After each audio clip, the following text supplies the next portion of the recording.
Oh, good morning. How are you doing today? Good morning. I'm good. How about yourself? I'm excellent. Thank you so much, Mr. Nidra, for conducting this interview in regards to Tina so that we can gather a little bit more information about her. Just to give you an update, I did complete a review of her previous IEP. I did review the teacher notes and had a quick conversation with the disabilities coordinator. So I just wanted to let you know that information. I do plan on gathering her medical records as well. I'm waiting for the school nurse to get those to me. Is there any other documentation that you think I would need to get more information on, Tina? I think maybe home visits, like the Home home visit visit. forms. Okay, excellent, Yeah. excellent. Perfect. Thank you so much.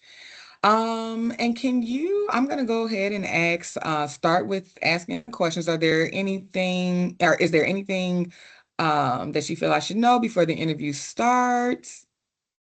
Well, like I'm gonna say Tina is an amazing student. She's Okay. very has a lot of energy. She works well with kids, with others. She's a great kid.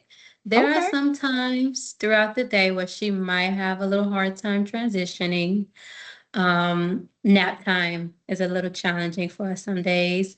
But yeah, I just want to point that out. Like some days she can be a little more aggressive than normal kids. But overall, Okay. she's a great student. And I'm gonna be taking notes while we talk. Is that okay? That is perfectly fine. Okay, perfect, perfect. Okay.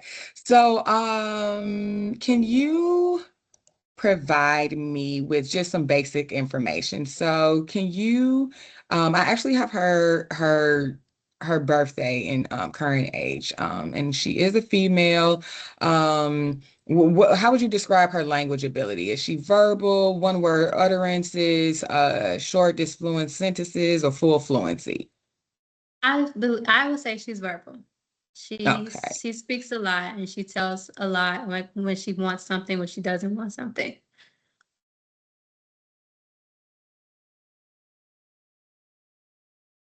Okay. Does she attend any other schools other than the Head Start that you're aware of? No, she only attended Head Start. Okay. Um, can you describe her play skills and preferred toys and or leisure activities for me, please? Well, her playing skills, like I mentioned, well, she plays well with others. Most of the time, she does do a lot of independent playing by herself. But when it comes to like, if we have blocks on the table, she'll sit there, she'll play, she'll interact with other kids. Some of the things that she does enjoy playing with is blocks. She's really involved with building and stacking them and things like that. Dramatic play area is another place that she would like to go to. But again, in dramatic play area, she mostly play by herself. She'll get a baby, she'll cook. She doesn't really talk it to others as much. But one thing that we noticed that she really interacts with others is when we are doing arts and craft. She enjoys painting, and that's when she'll talk more with her friends and her teachers.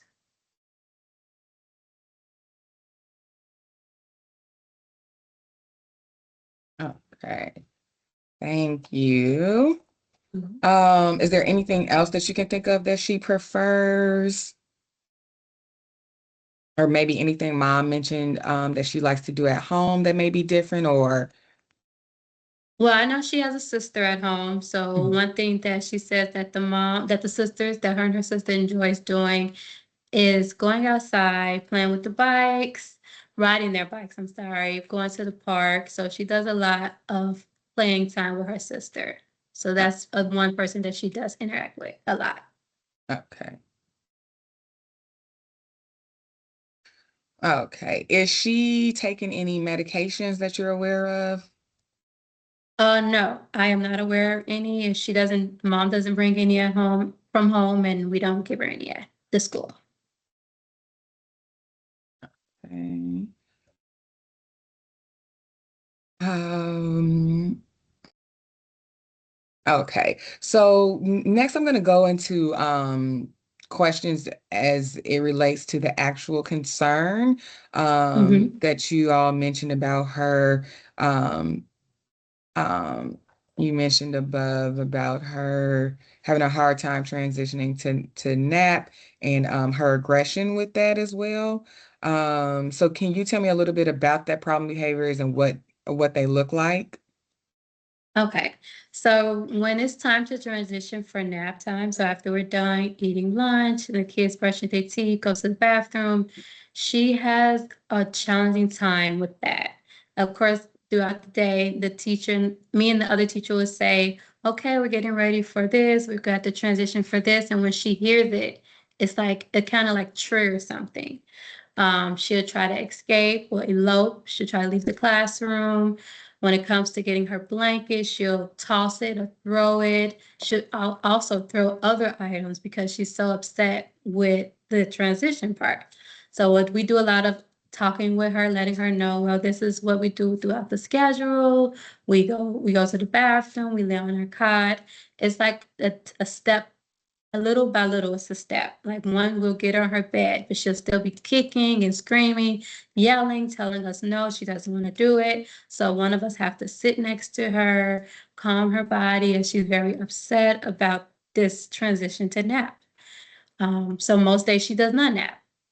Throughout the nap period, she's upset, she's still screaming. We have to sit next to her, allowing her, telling her that, your other friends are trying to sleep.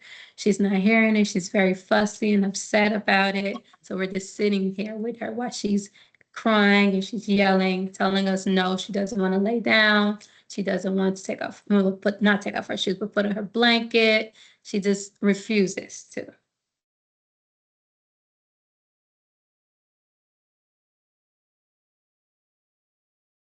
Okay. And what would you say is the single most concerning problem behavior that you've identified? And then I'm also, just to give you a heads up, I'm also going to ask what are the top three most concerning problem behaviors. So um, you can tell me which one you think is the most concerning, and then I'm going to ask for a few more after that. Okay, so are you asking in regards to the transition into nap time, right? Yeah, when you mentioned about her kicking and screaming, running out of the room, throwing the blanket, what of those behaviors that you see, which one would you say is the most concerning? Trying to leave the room, because we have so many other kids that we're trying to attend to, and she's trying to leave the room. She's opening the door. She's not being safe. She's not using safe tools that we teach them throughout the school year, throughout the in the classroom. She's not being safe. Okay. And what are like your following next concerning behaviors? Next two. Uh, yeah, I would say the aggressive hitting, because she sometimes does that. She want to kick and she wants to hit us, and we're trying to get her to sit down. We're trying to Mhm. relax her body, and she wants to hit and kick. And then also the throwing the toys, because then she's throwing toys across the room. She can hit another friend. She's not being safe. Okay. And how would you describe like the range of intensities of the problem behavior, and the extent in which she may be may hurt or injured from this behavior? Are you given like a scale, or you just I'm gonna just say Yeah, so from like of one. those, would you like on the high range, would you say so a high range, moderate range, and low range? I would say it'll be high. Some days it's Okay. very high. Yes.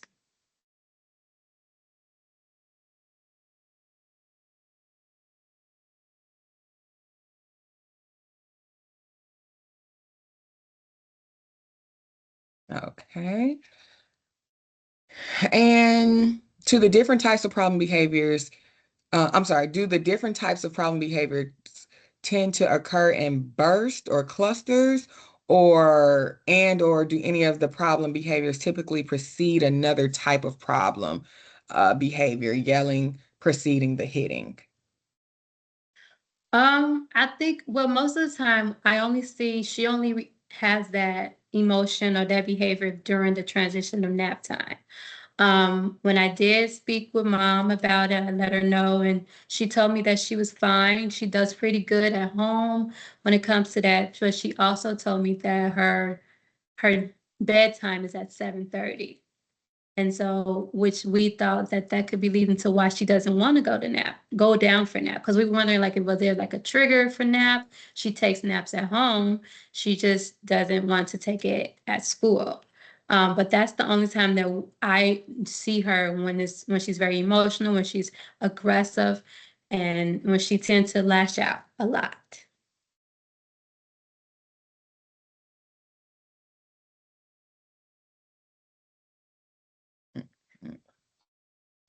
Under what conditions or situations are the problem behaviors most likely to occur? So, just to repeat what you mentioned above throughout this interview, you've pretty much stated that it's during the transition to nap. And just to confirm, there are no really other times that you see these behaviors occur. No, not nothing major like what's happening now.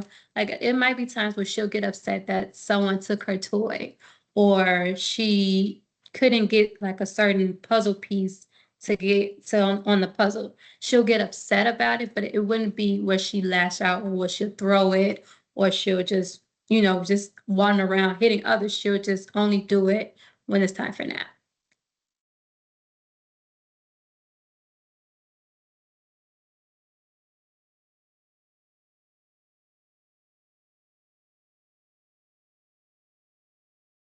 Okay. Do the problems rely rely do the problem behaviors reliability occur during any particular activity? Uh Like you saying, does she do show any aggressive during any other activity? Um, so for example, if she is, you mentioned earlier that if the teachers ask her, to do, like I believe you said, like if when she hears that she has to do different tasks leading up to, the nap, she would run out of the room and those things trigger her, or she'll throw the Mhm. blanket. So, using that for an example, is it during any particular activity, um, prior to nap? Like, for example, maybe if does is lunch a trigger? Do you see the behaviors happen at lunch? I remember you mentioning like they brush their teeth and they do different things um prior to nap. Would any of these Yeah. happen during teeth brushing or But that's when she'll start a little like once there's time to clean up from lunch. And then okay. she knows that, it's time for toothbrushing, we turning off the light. That's when she notices, she starts to get upset. She starts, wanting to run away.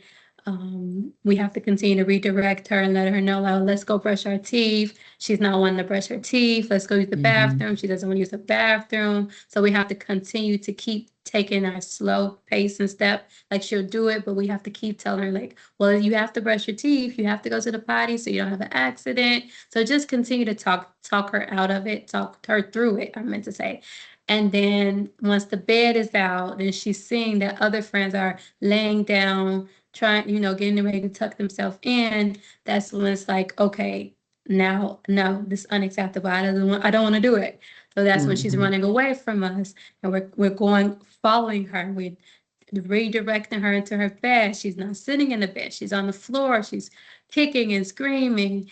And then she's getting up and again, we're going back and redirecting her back to her bed and she wants to throw things. So yes, that's when it happens. Once that lunch and they start dumping their trays is when she feels it because she's used to Hmm. routine.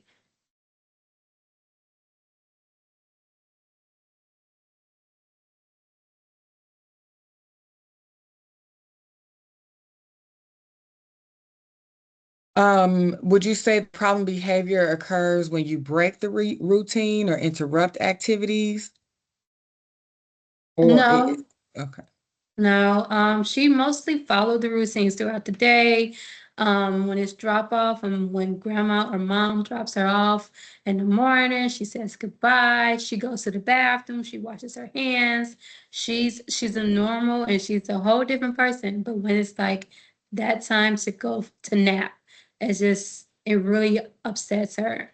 And it's not like it's a routine thrown off. We follow the routine. We dump our trays. She dumps her tray. It's just she doesn't want to get ready for nap time. After nap, she doesn't sleep, but when she knows it's time to get up because the light is turned on, she'll get up fine. She's ready to go for the next task or do the next thing that we do in our daily routine.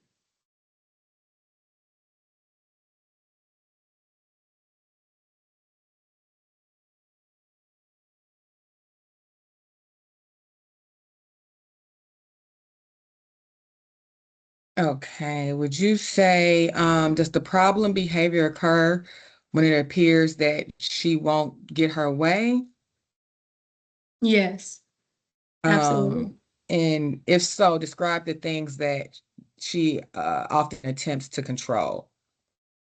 Well, for that situation, her not sitting down, getting on her bed, she doesn't want to do that. Or we're telling her to get her blanket, she doesn't want to do that. So her actually going to her bed is something that she doesn't want to do. And when we helping her sit on her bed or we're sitting with her, she gets upset because she doesn't want to do it. Or it's going to brush her teeth. No, she doesn't feel like she wants to go.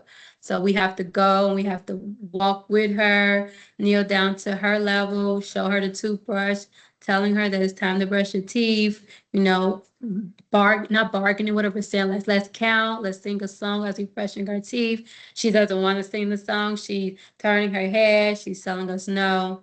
So yes, when we're asking her to do things, she does refuse. And she gets upset when we continue to tell or encourage her to do it.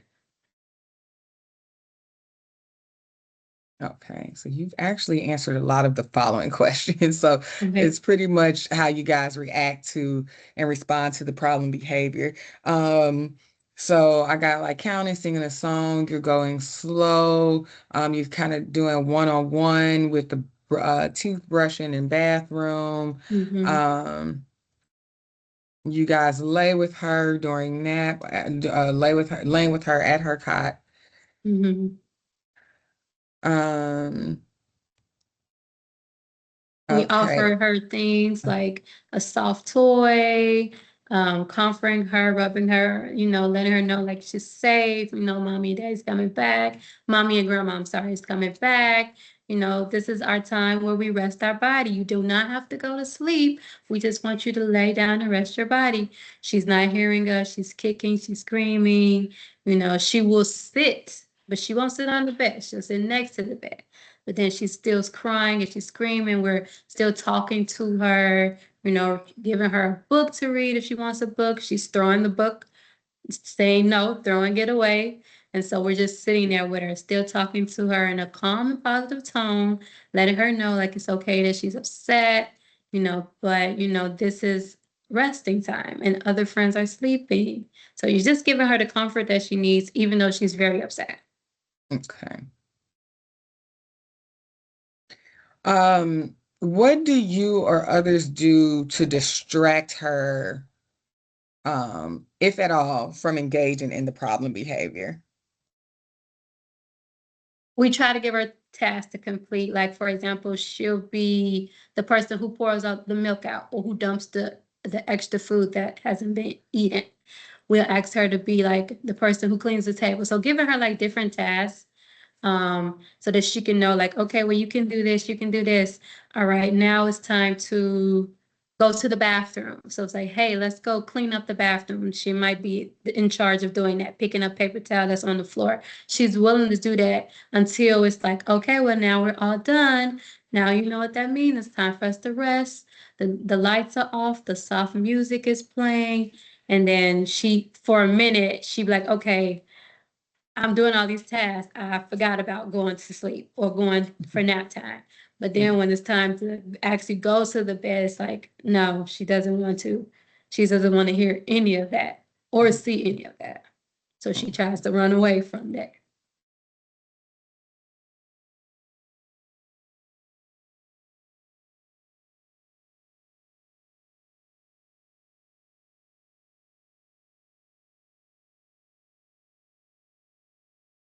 Okay. And what would you, so, thank you for that information. Mhm. So pretty much I'm getting ready to just ask a few, final questions, and just in terms of what you all think that she's trying to communicate by showing this problem behavior. Well, since I did find out that she does go to bed at 7:30 every night, I don't know if she's telling me that she's not tired or she doesn't feel comfortable going to sleep in the classroom. Maybe it could be something that's not what she's used to. Maybe at home she sleeps, I don't know, in a sleep sack or she sleeps somewhere. She's more safer at home than here. I think that's what she's trying to tell us sometimes. We try to, we know she's tired. We play outside, we're running. She looks tired, but it's just like when it's time to sit on the bed, and it could be something that because the bed is on the floor, she doesn't want it, and she refused to sit on it. She refused to be near it.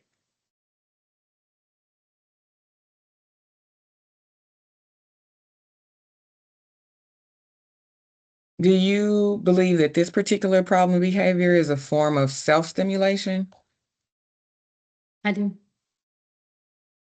Okay, and what gives you that impression? Well, can you refer back what, like, before we answer the question? Tell me Yeah. what self-stimulation is. Just to, Um, yeah, so that would be in regards to like a sensory need or lack thereof. So if they need like pressure to their body, or mm, if they don't like loud sounds and loud noises. That would be a form of like trying to escape from sound and loud classroom environments, a particular song, or if they're banging their bodies on different things or picking at their nails or something to get that stimulation filled. okay, okay. Thank you for explaining for Of to me. course.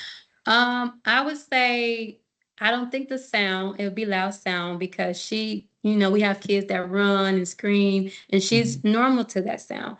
When the toilet flush, she's not afraid of that. mhm. I could see maybe turning off the light. That is something that gets her, and every time the light turns off, she gets very upset. That could be something. And then, like I mentioned, the bed. It could be she's not used to sleeping on something like that. It's not what she normally sleep at home.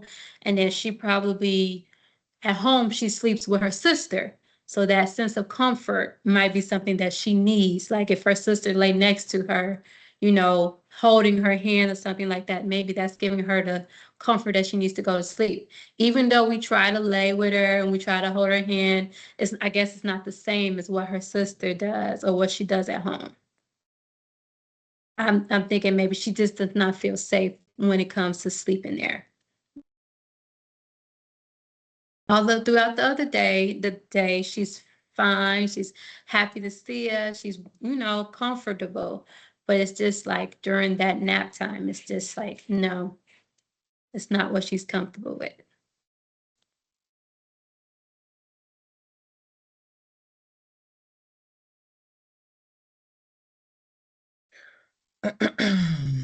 Okay, and then lastly,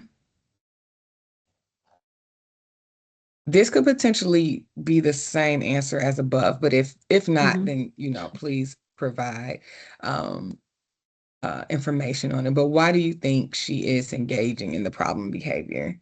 Do you think it's any different than the answer that you gave me um, when asked what she's trying to communicate? Um, like I say, I think that she shows this behavior is because It's just not what she's used to prior to at home. I feel that maybe there's something, something else. She sleeps with her sister. That's her sense of comfort. And, not having her sister near her could be a reason why she doesn't prefer to sleep in the classroom. It also could be the nighttime. Maybe she sleeps with a nightlight. And the music is fine, but maybe she sleeps with like a certain nightlight, or like you said, a blanket or a bear. Even though that they are welcome to bring like a blanket from home, she just still doesn't feel comfortable in that environment. And that's a trigger to her.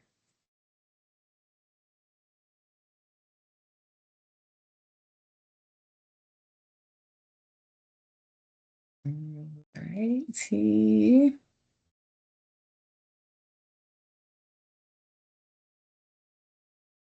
And also to mention, this could be something relatable as well, is that her mom is also a person who doesn't put her to sleep. Her grandmother does. So Okay. that could be something else, like maybe grandma's singing a special song to her that makes her fall asleep or things like that. So. Okay. Thank you for that.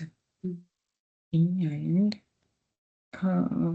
sorry, going back to the document.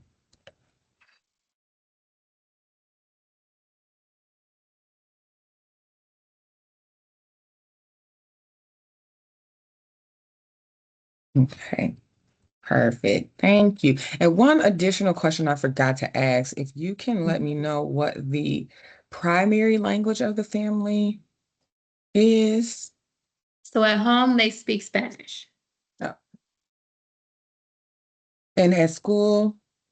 We speak English, but we still teach the kids, words in Spanish as well. So we do both and both, like half and half, because we want them to be familiar with their home language, but predominantly we speak English. Okay. And is there a Spanish speaking teacher in that classroom? Yes, it is.